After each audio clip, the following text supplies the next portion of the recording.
point of peaceful and happy in this. And there is two pranayam, and if you take up the two pranayam, there is in a few months' time, it will so happen that you will not, you won't feel the cold. And should I tell you that there are lamas in Tibet, yes, of course, they go as high as about 20,000-25,000 feet above.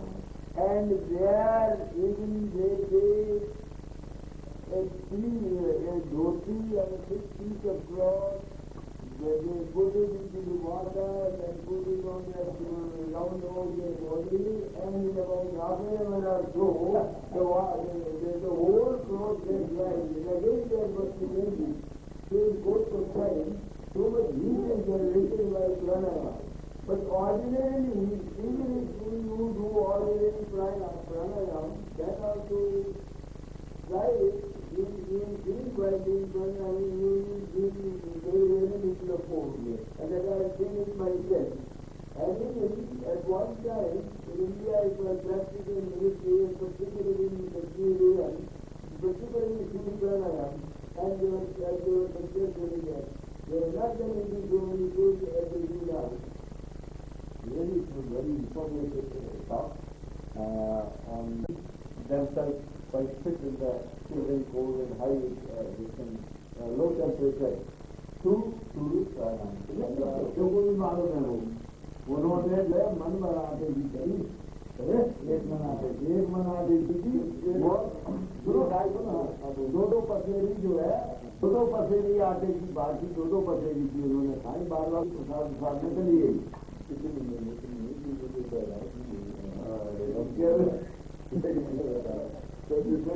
उन्होंने 8-10 शेर आटे की बाटी करी और एक घड़े में दाल करी। जो राजा जा रहा था उसने देखा कि ये कोई डाकुओं के लिए दिया है और जब ये ले जाने लगेंगे खाने को डाकुओं को देने के लिए तो सिपाहियों की व्यवस्था इनको अरे तो और उन्होंने अपने चारों पर पुलिस लगा दी। अब उसने वो जाल बना करके वो जाल और वो सब खा गए वो लोग खा गए। तो उसने पूछा क्या हुआ, वो दाल बाटी बसों से तो सभी दोनों खा गए वो तो वो दोनों खा गए। तो फिर ये पोहड़ी का किला था, किले में दीवार लगने वाले थे, लेकिन दीवार की वो फाटल उसमें लोहा भी लगा हुआ था। मेरी बुद्धि निकलने की मेरे वो अपने घर में मेरे पास तो उनको बुला के कहा हमारे फाटक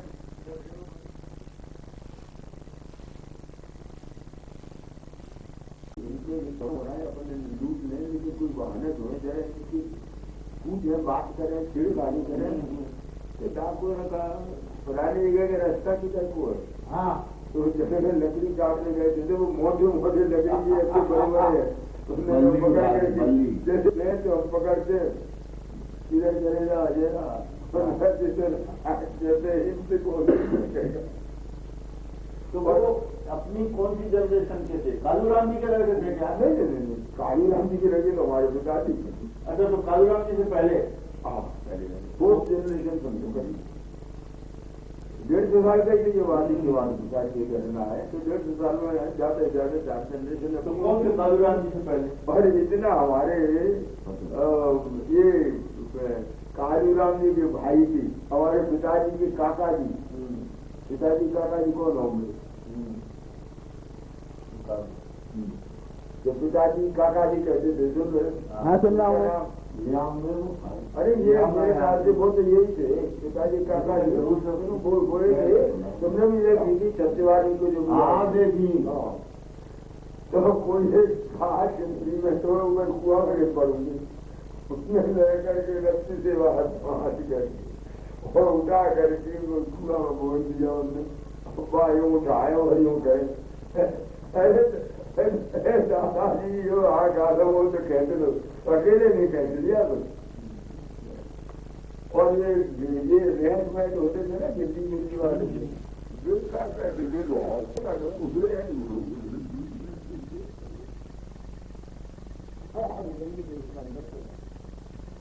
पावरफुल तो कर रहे हैं।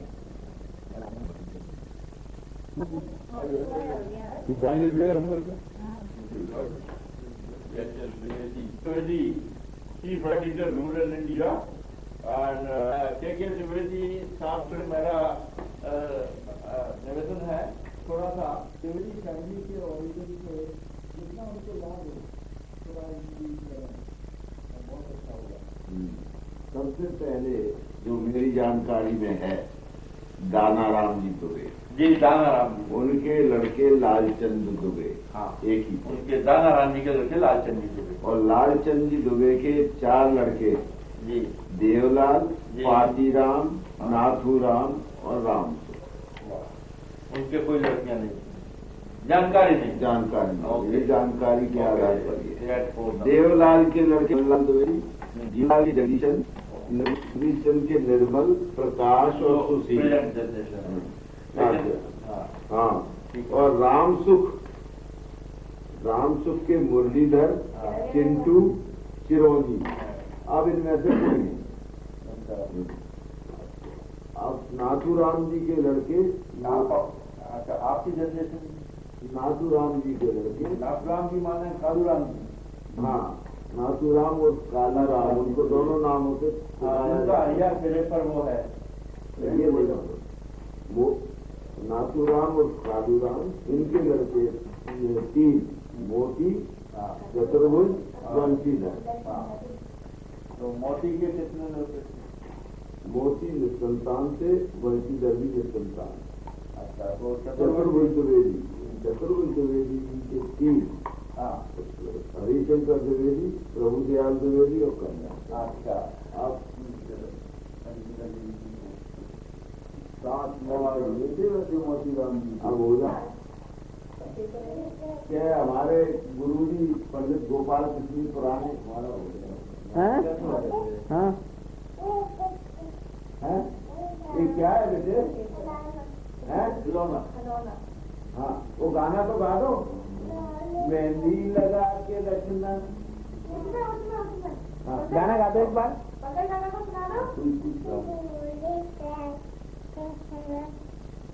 जोर से, डोली सजा के रखना। जोर से, जोर से। इधर को मुंह करो, इधर मुंह करो। पंकज का तो है ना, उनको सुना दो गाना। और मेहंदी अच्छा, वो सुना दो। इधर को, कुछ इधर चीज बड़ी है, मस्त मस्त। जाके कर देंगे। तो इधर कोई क्यों नहीं बनाया भाई?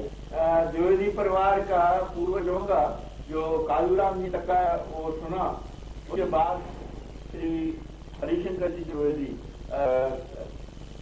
कालूराम जी जिनके बाबा थे, और चतुर्वेद द्विवेदी के पुत्र हरिशंकर जी द्विवेदी, आगे जो परिवार के सदस्य हैं उनका परिचय आपको देंगे। ओके। श्री द्विवेदी जी। मैं पंडित चतुर्भुज, उसके बाद मेरे 2 लड़के क्रांति कुमार द्विवेदी, मेरे बड़े लड़के हैं। क्रांति कुमार जी के 2 लड़के ज्ञानेंद्र कुमार, ये अपना बिजनेस इंदौर में कर रहे हैं। क्रांति कुमार जी के छोटे लड़के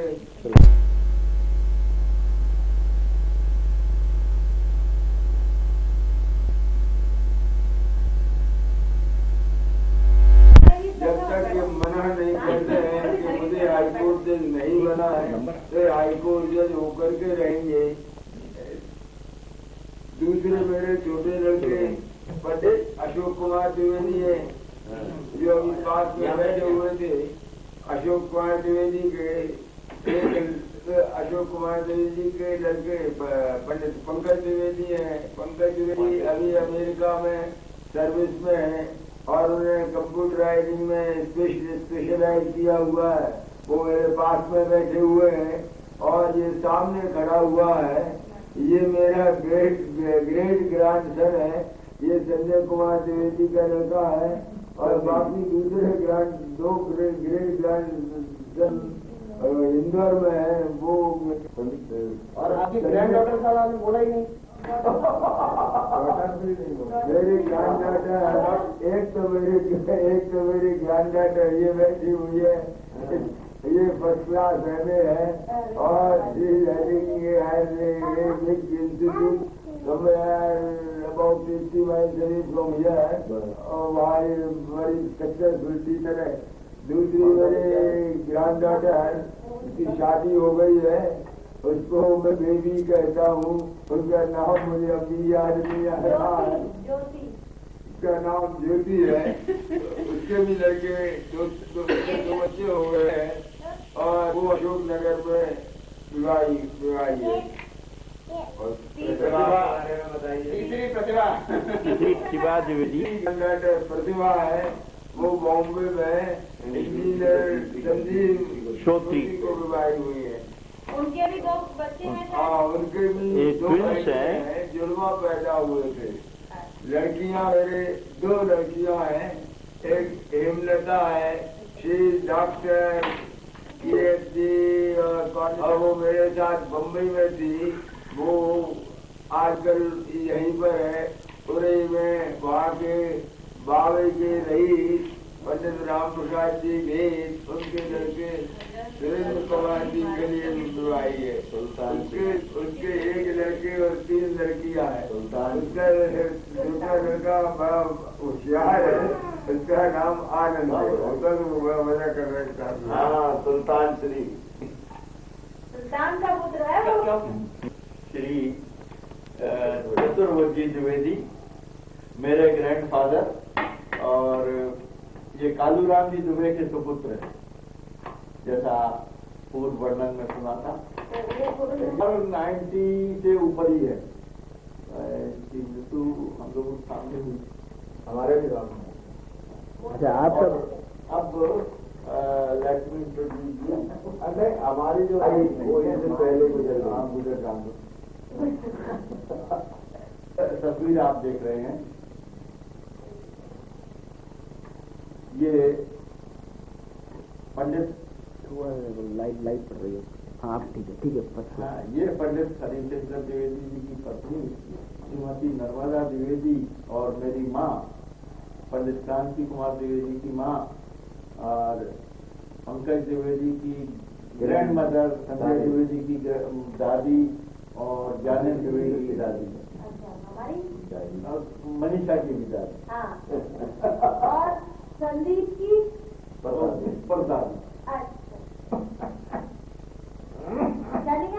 ये अपने घर के लिए है। अपने घर के लिए बोलो। अभी सब तो मेरे घर बाहर की लड़की क्या कह रहे हो ताऊ जी आप? सब समझ रहेंगे हिंदी है। अच्छा, बाहर के हो गए। हाँ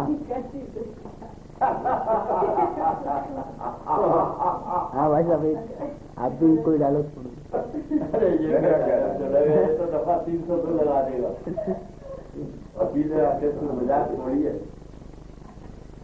आप तो मेंबर से तो खा रखे हैं। हाँ साहब, सबसे पहले हमारे जहाँ भटनावर ग्राम है, वहाँ पर आदर्श विद्यालय स्कूल आरंभ हुआ। वो स्कूल पंडित गोपाल कृष्ण पुराणिक ने आरंभ किया। वो स्कूल पंडित गोपाल कृष्ण पुराणिक ने आरंभ किया, उसमें मेरी शिक्षा दीक्षा हुई।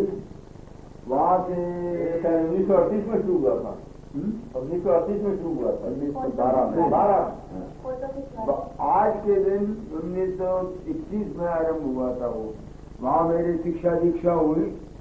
उस स्कूल में मैंने एक लाइफ मेंबर की तरह काम करने लगा।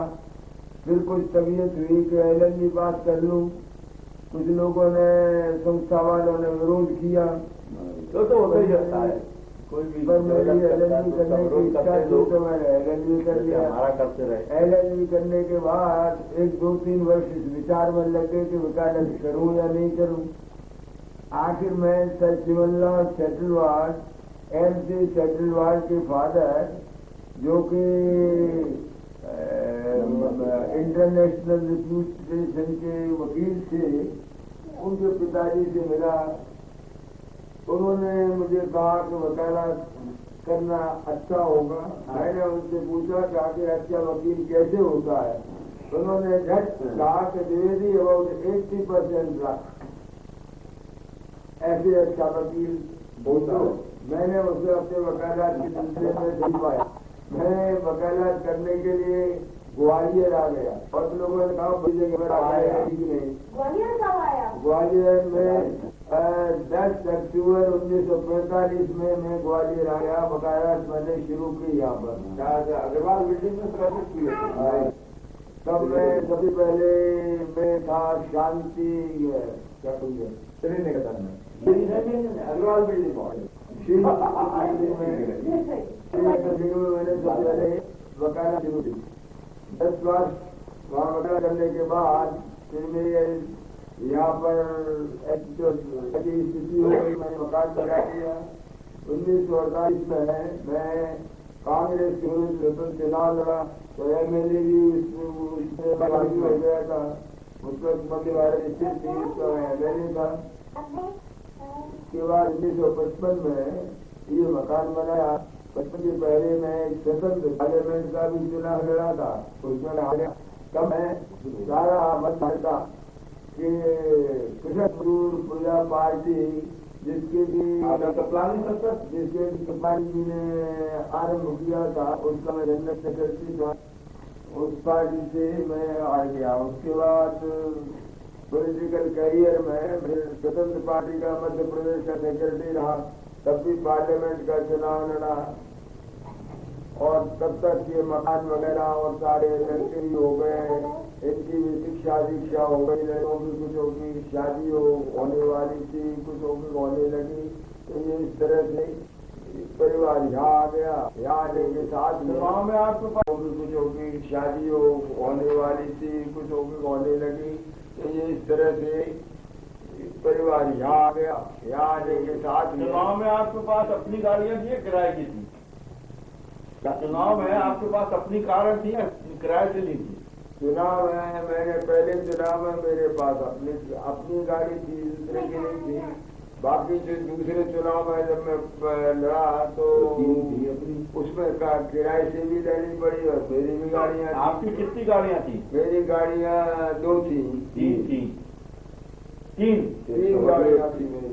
एक तो शायद फोर्ड जीप थी, एक फोर्ड थी, एक शेवरलेट थी पिकअप, और एक वैक्सर थी, एक जीप थी, बेबी फोर्ड भी थी शायद। इतनी थी अपन गिनती काका क्या कर रहे हैं? ये तो पूछ ले, क्या कर रहे हो? हमारा फोटो ले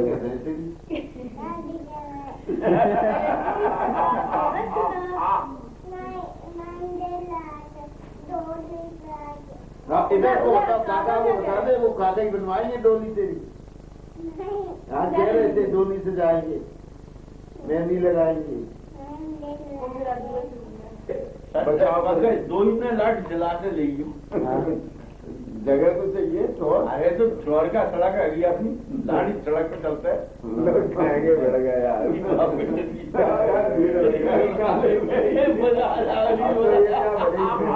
1947 में जब जवाहरलाल नेहरू प्राइम मिनिस्टर के रूप में ग्वालियर आए थे और आपके पड़ोस में राजवाड़े साहब के मकान में ठहरे थे, तो वो कॉलोन करने आपके घर पे भी आए थे, वो मुझे याद है।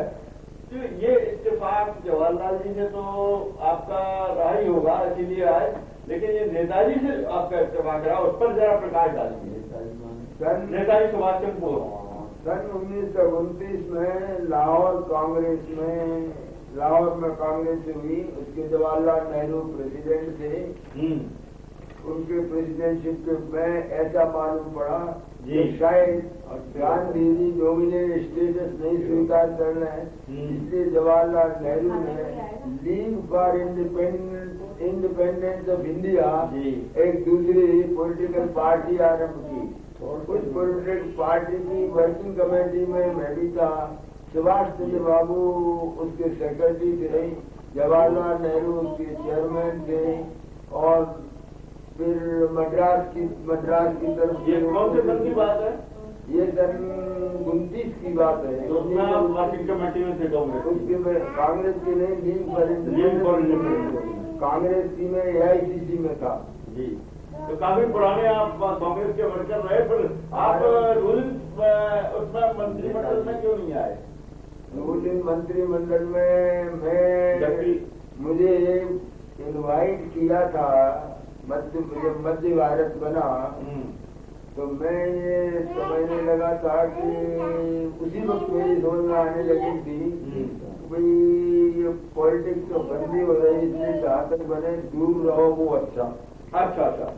और इसलिए मेरे गुरुजी की इच्छा नहीं थी, मैं गुरुजी की भारी प्रतिष्ठा करता था गोपाल से की, तो मैं ये नहीं चाहता था कि उनको मेरे इस एक्शन से नाराजगी हो। कहना मानेगा। तो ये मकान उन्हीं के नाम पर है ना, गोपाल कृष्ण पुराने का? आपके पुराने में मुझे श्रद्धा थी, इसलिए उन्हीं के नाम पर मकान रखा। अच्छा, इसके अतिरिक्त लोग चर्चा में सुना था कि भगत सिंह जी और ये सावरकर जी को पोहरी में आपने रखा, क्या कुछ समथिंग?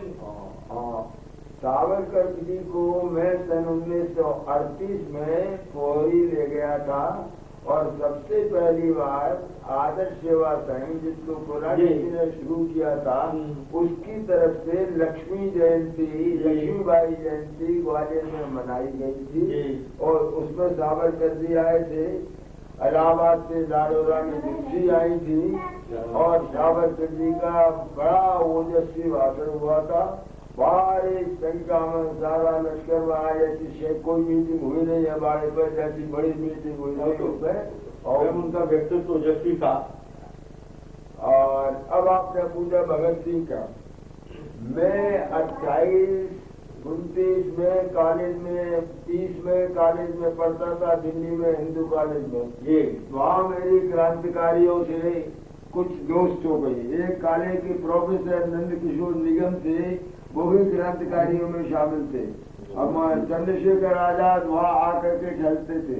मैं यमुना किनारे रहता था, साधुवादियों के पास की कुटियाओं से में भगत सिंह और ये लोग भी वही वहाँ रहते थे। तो हमारा एक कॉमन किचन भी था।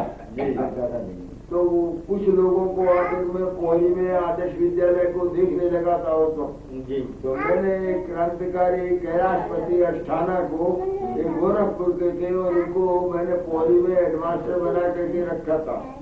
वो हेडमास्टर दयाकृष्ण श्रीवास्तव के नाम से, इनका हेडमास्टर वहाँ पर रहे दयाकृष्ण श्रीवास्तव के नाम से। अच्छा। और जब बहुत पकड़ धकड़ होने लगी तो मैंने उनसे कहा कि भाई इसको अब आप ऐसे छोड़ करके चले जाओ, तो उन्होंने छोड़ करके चले गए।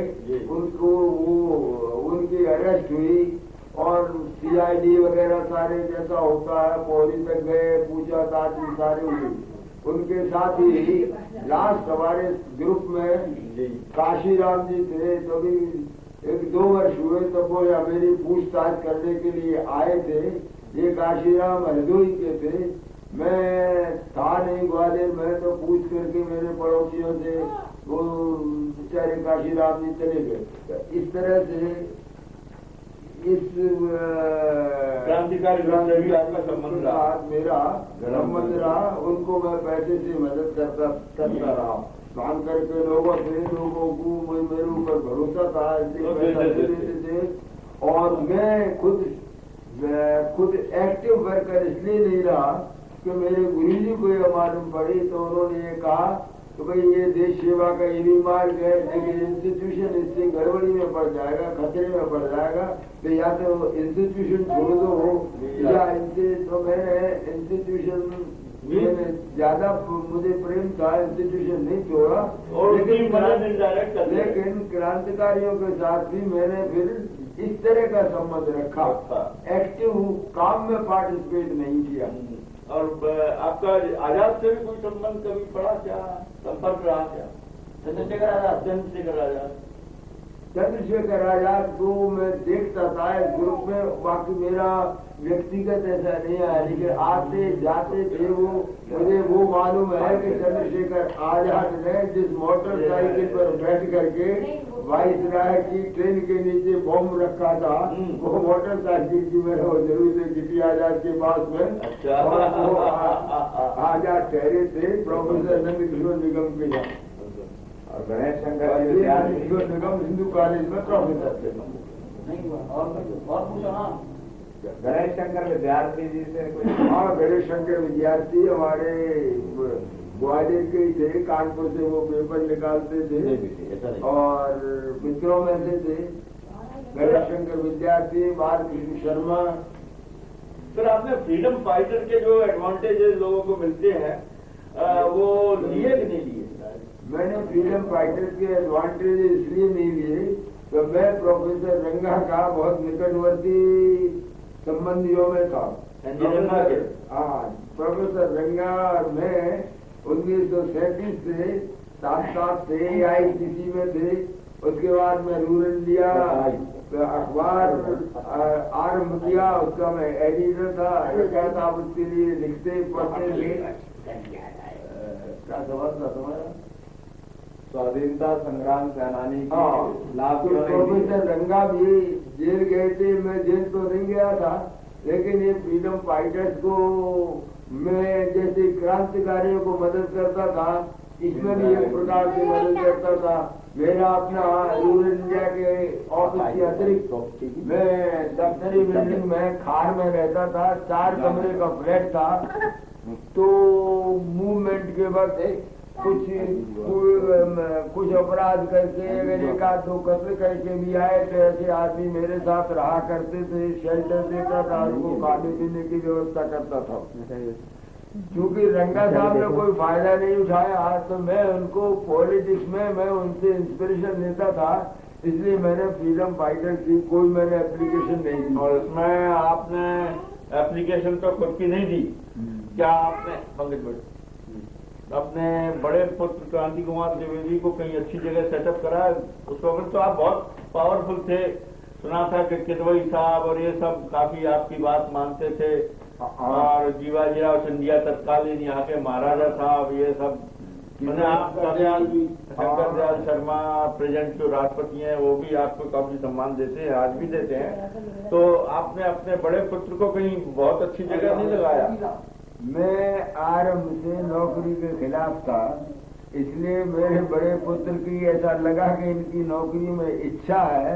मैंने सब अपने राजनीतिक मित्रों से कह दिया था कि मेरे ऊपर आप एक कृपा करना कि मेरे लड़के को आप नौकरी मत देना। तो भैया ये आपका छोटा पुत्र कैसे चला गया नौकरी में? छोटा पुत्र नौकरी में ऐसे चला गया कि उस पर जरा मेरा प्रेम ज्यादा था और वो अपनी ज्यादा चलाता था, बड़ा ज्यादा डिसिप्लिन में रहता था, छोटा डिसिप्लिन में मेरे में उतना नहीं रहता था, इसलिए उसने मेरी बात नहीं मानी। छोटे से ही मैंने कहा तो जरूर था कि वकालत और करता तो ज्यादा अच्छा रहता, वो बड़ा सक्सेसफुल होता, और उसने मेरी नहीं मानी, इसलिए अब पछताता। संबंध में योगदान के विषय में जो आपको बताया अभी, मुझे पहले मुझसे कुछ मुझे वो उसमें सबसे बड़ी बात देखने की ये थी कि काफी स्वतंत्रता संग्राम सेनानियों ने, बड़े बड़े लोगों ने, और जिनका कोई उसमें पार्टिसिपेट भी नहीं किया था, काफी एडवांटेजेस लिए, और यहाँ उन्होंने ना अपने परिवार के लिए ना स्वयं के लिए किसी तरह का कोई एडवांटेज नहीं लिया। Thank you very much mister Pankaj for taking the interview.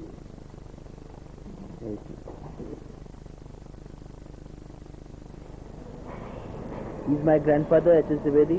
He's going to show something about stick fighting, जिसको अपन लाठी बोलते हैं हिंदुस्तान में।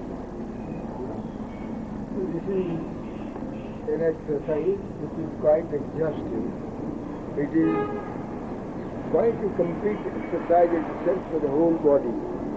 It is also like a weapon of offense and defense. If there are people with swords, but if you are a good lathi man, then you can easily defeat the people with the swords they will not be able to do you any harm. On the contrary, you will be able to defeat them and wound them. Now this is lucky exercise.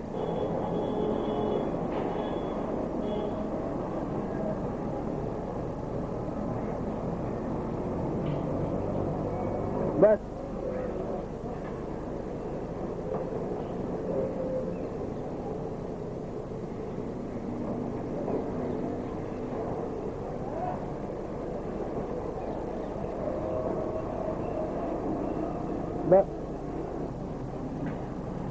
This is offensive. लाठी में कैसे मारा जाता है वो दिखा रहे हैं बाबा.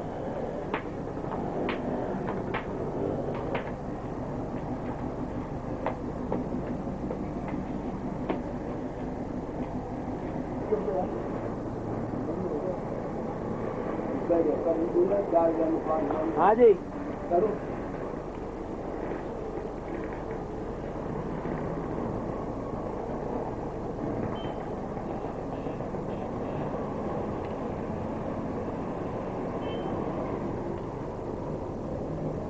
What I have just done is called a dance. This is indigenous Indian exercise. I myself 88 and people up to any age can do it, and it gives you almost full exercise to every limb of your body. What I am doing is called Baitak. This is also indigenous Indian exercise, and it gives full exercise below your loin.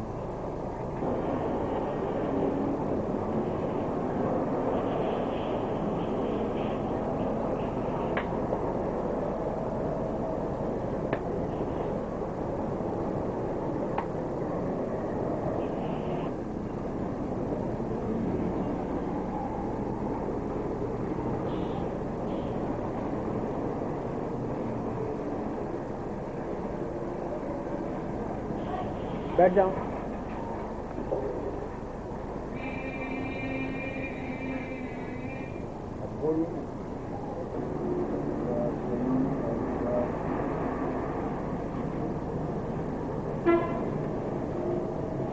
It's good for spinal cord.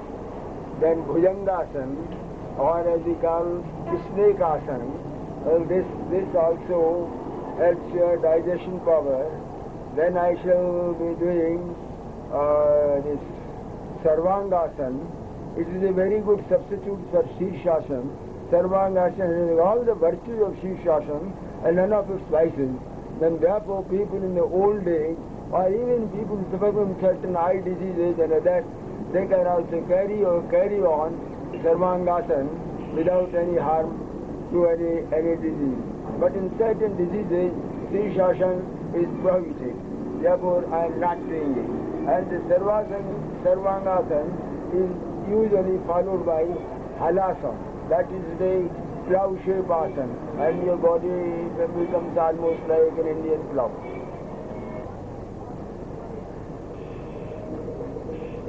बोल दीजिए जी.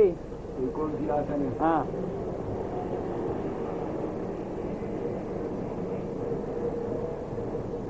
This is Bhujangasana, is snake asana. Your body is like a snake.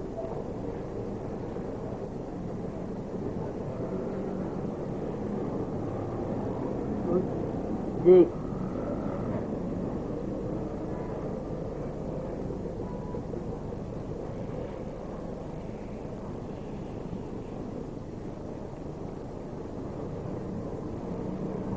Now, this is Dhanurasana. Your body, you find just of the shape of a bow.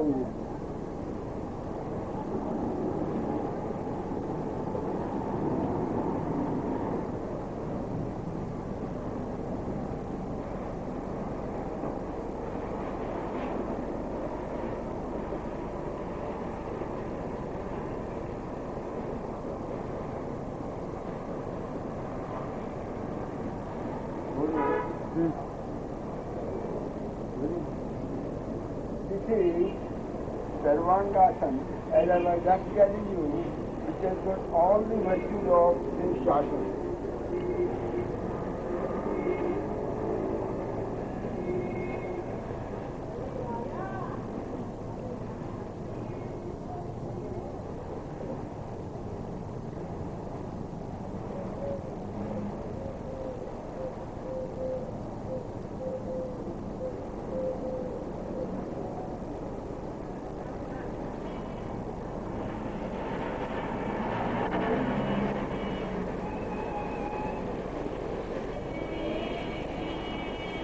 એ હલાસન કેટલા હુआ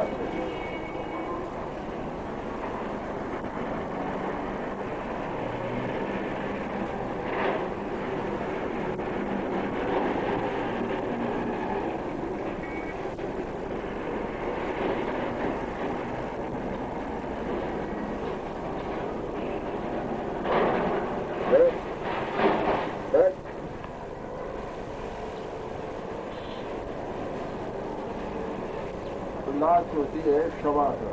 Okay.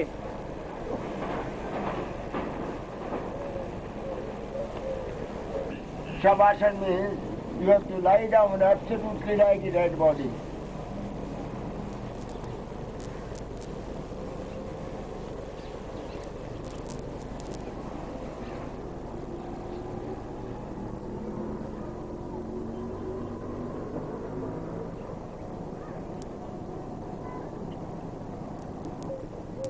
तो प्राणायाम के लिए ठीक है. प्राणायाम क्या है? प्राणायाम क्या होता है, कैसे होता है? समझा देगा. जी बोलिए आप.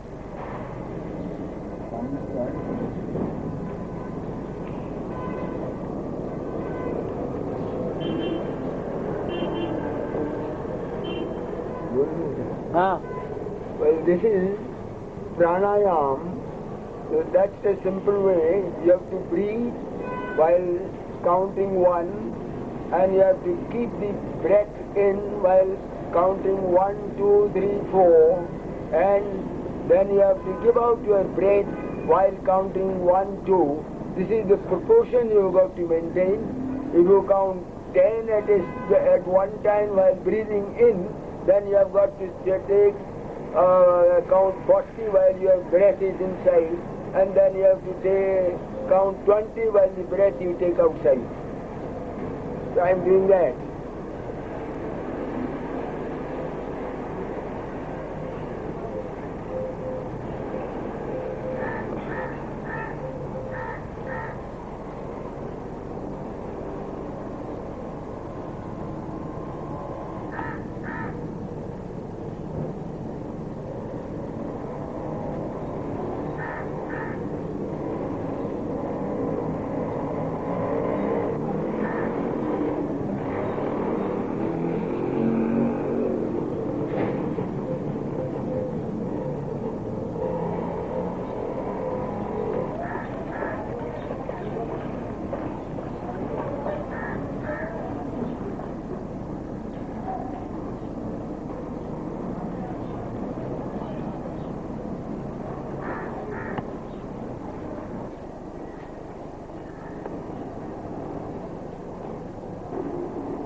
My grandson, Shri Pankaj, has asked me to enlighten you a little on pranayama.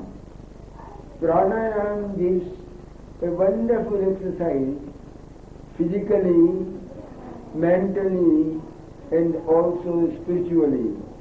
The most authoritative book on pranayama is Patanjali Yoga Shastra. This is one of the oldest scripture which gives you all the details of pranayama. There is nothing in the world, on earth or even beyond it, which you cannot achieve with the help of pranayama.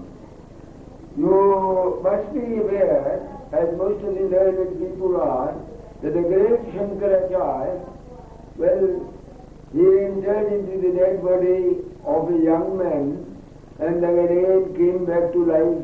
And then he had that wonderful debate with the wife of that great Mandan Mishra.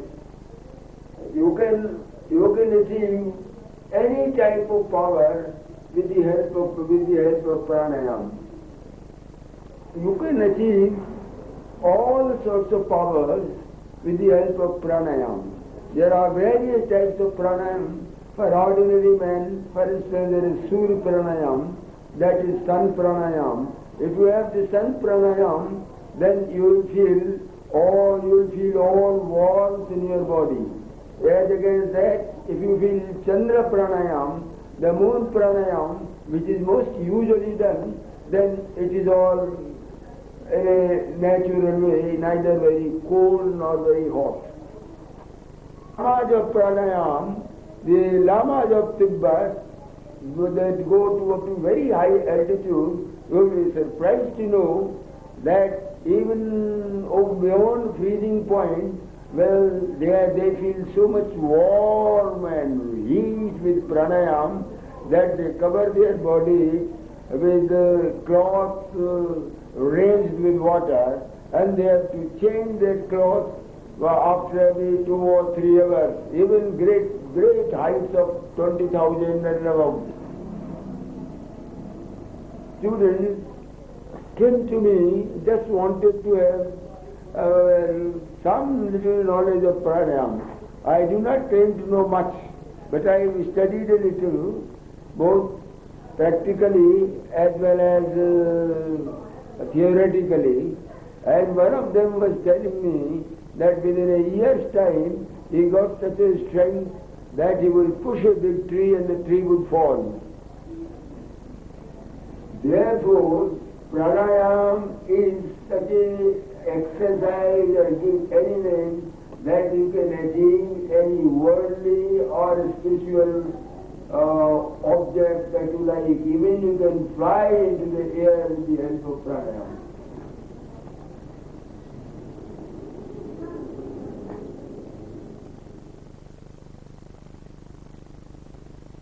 I started rural India when I was a young boy of 28, and now I am 88. Rural India is the premier journal of India on rural topics.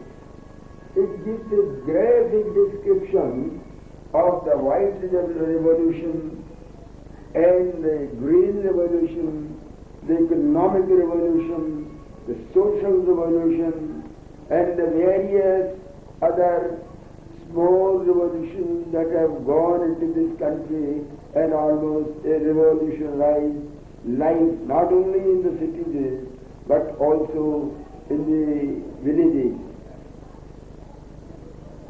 It's being published by an institution named Radha Seva Sangh, which is itself 75 years old, and which played a very important part in the freedom fight of India. But it did not reveal itself what it did.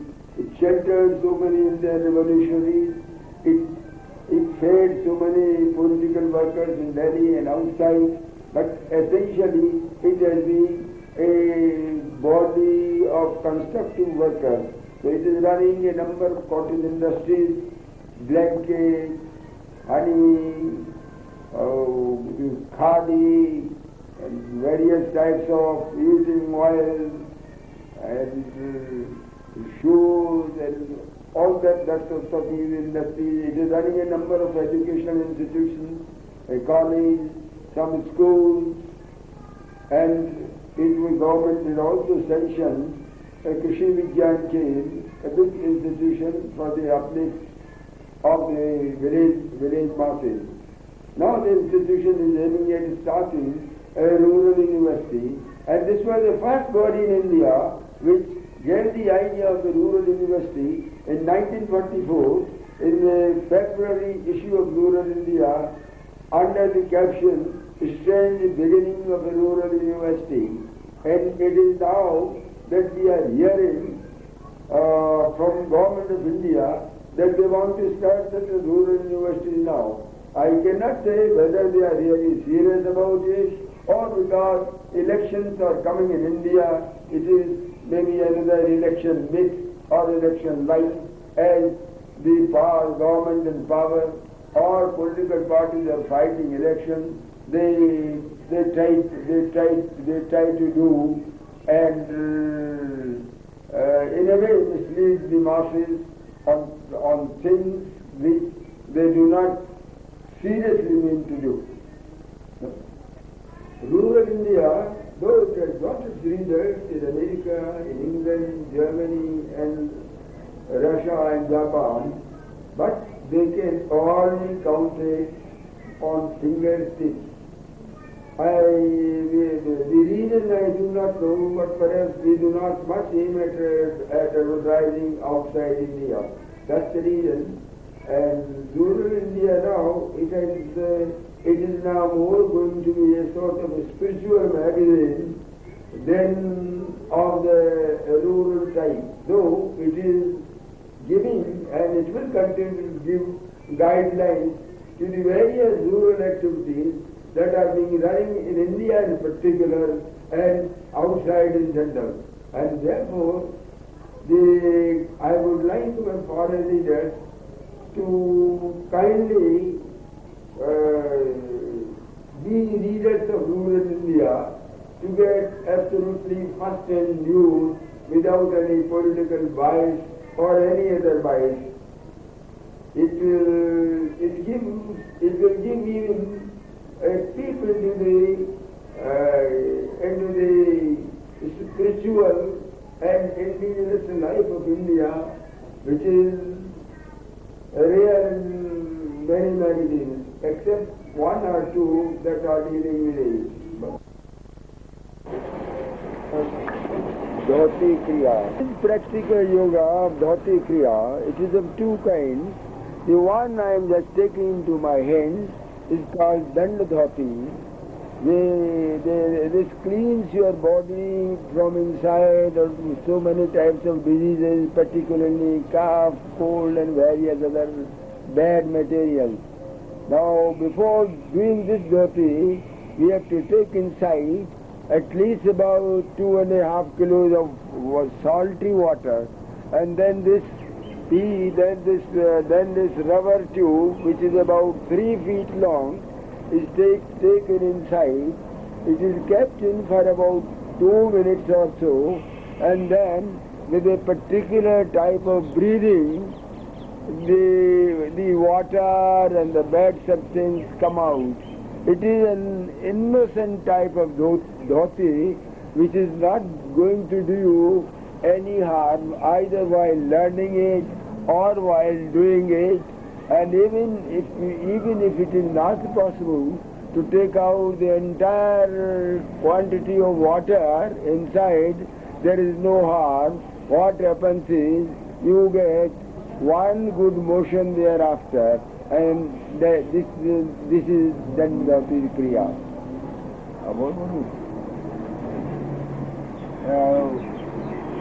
Now before doing any dhoti, both have got to be thoroughly sterilized, and utensils that you use them, they have to be scrupulously cleansed. This is vastra dhoti, this is piece of cloth. It is 15 feet long and about 5 inches of the breadth. When we take the entire piece of cloth inside, we do not take any water or anything else. This vastra dhoti is risky also, and therefore the new learners have got to take great care in learning it. Sometimes a piece of cloth gets stuck up inside, and then the trouble starts. However, by God's grace, when I did it about 65 years back, I just saw somebody doing it, and without going to any learning institution, the yoga ashram, I started doing it at home, and I did it. Now this whole thing has got to be, the piece of cloth has got to be taken in and taken out in not more than about 10 minutes time. But somehow or other, in the modern institute, they take even a little more time. This cleans your cough and cold and so many other bad materials on inside. The piece of cloth cleans up when it is, and there sometimes even some colored materials also come out, and when it actually come out, you see it yourself, and whoever other want to see that so many diseased matter, they come out from your stomach, you clean them, and that's all.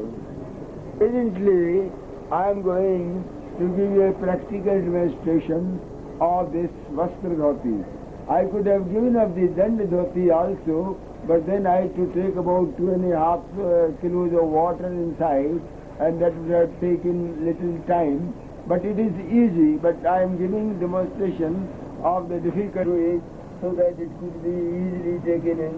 And the learners, they do it with curd and all that. But I am doing it simply as it is. Either you have to sit on this position while taking inside this piece of cloth, or you can also sit on a stool and then your bowl for taking out and taking inside, it should be at a proper. For any reason, your dhoti sticks inside, then do not force it to take inside. It might create trouble. Then immediately, without much waiting, you take it out. It doesn't matter whether the whole goes or 3/4 goes or half goes inside or 1/4 goes. Otherwise, it will create trouble. Now, I am doing it, and I am doing it after a year's time. I do it occasionally whenever I have got cough and other such troubles.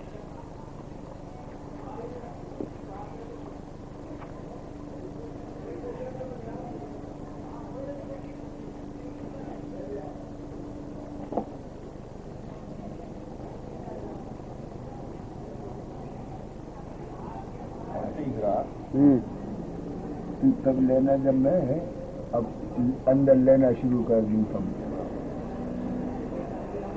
हो जाए। बहुत दिन में डालो पानी और डालता हूँ का खाएगा मेरे पास।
He's going to be 89 on 20th of Feb 1996.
कल आई तो जल्दी निकालने में टाइम लगता है।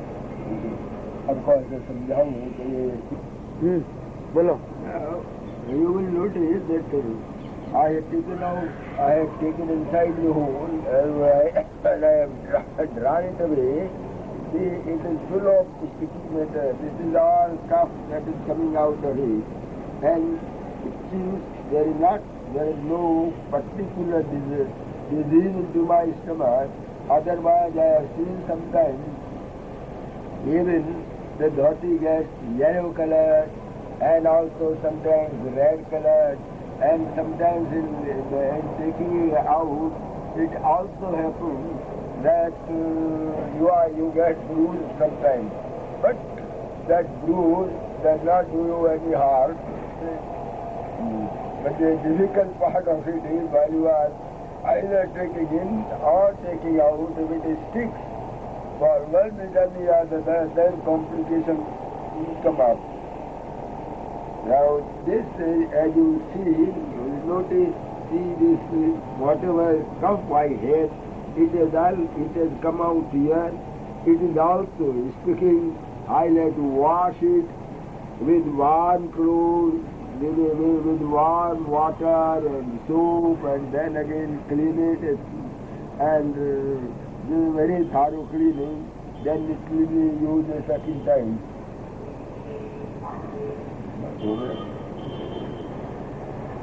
That's all?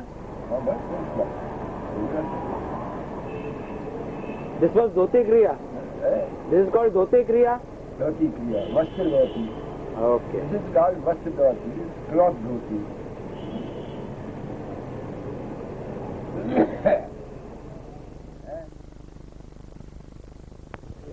It's time for me to take rest, and you people can watch party video, which is about how we normally organize a party in our house. The first video is party in my house when I came back from India. Everybody came to my house.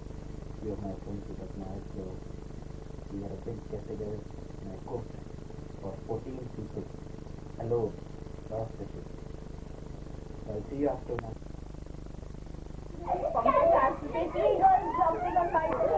Yeah, that's my bad.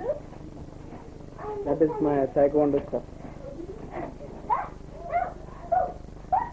Chicky! Chicky, say hi. Hi. What are you doing? On whose bed? Whose bed? This is Mickey. Hey Mickey, hi. Tinu's wife.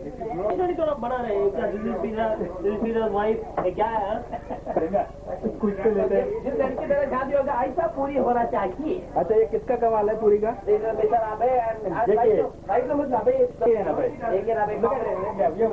Collaboration है क्या? अभी तेरा बीवी भी ऐसे पूरी बनना पड़ेगी उससे, नहीं तो क्या? जिसका मैं देख रहा हूँ श्रीधर का हाल। Poor Sridhar. That's good, Sridhar. You are learning. Rajesh Menon's room. Hemant Shepte. Huh? This is Tinu. You need to Knock. no. You need to shoot me with my wife. That's it.